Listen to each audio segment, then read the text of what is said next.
Grace Slick is known as one of the most iconic voices of the psychedelic rock era. As the frontwoman of Jefferson Airplane, she helped shape the sound of the 1960s with powerful songs like White Rabbit and Somebody to Love. Her voice was bold, her lyrics were intense, and her presence on stage made her a symbol of rebellion and free thought. But even someone as musically open-minded as Grace Slick had one type of music she simply couldn't stand. In an interview from the 1980s, Grace revealed that there was only one genre she couldn't understand or enjoy: traditional Chinese music. She said the reason was simple: the music was too high-pitched.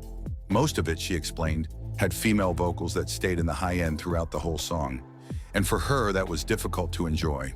In her own words, she said, "I like all kinds of music.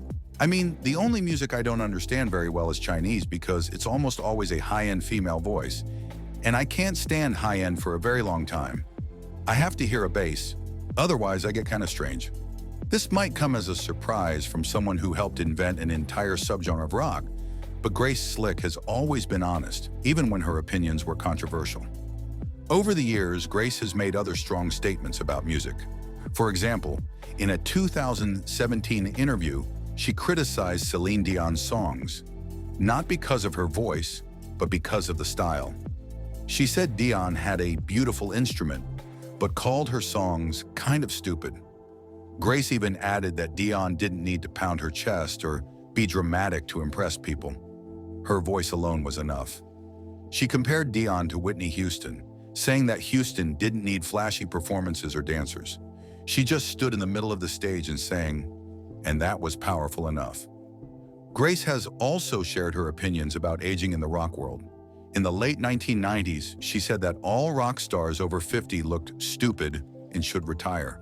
According to her, rock and roll, just like rap, was a young person's game.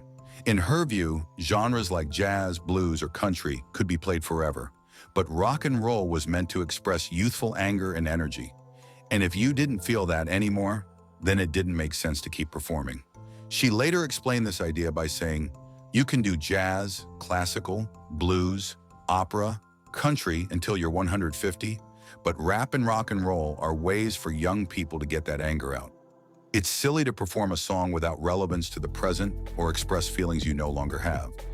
That's why she retired from music around the age of 50 after Jefferson Airplane's brief reunion in 1989. Since then, she's focused on painting and making art, another form of expression that doesn't depend on youth or stage energy. Despite her strong opinions, Grace Slick's legacy in music remains untouched. She was one of the first powerful female voices in rock, and her influence is still felt today. Whether people agree with her or not, she always spoke her truth. And in the world of rock and roll, that's one of the most important things.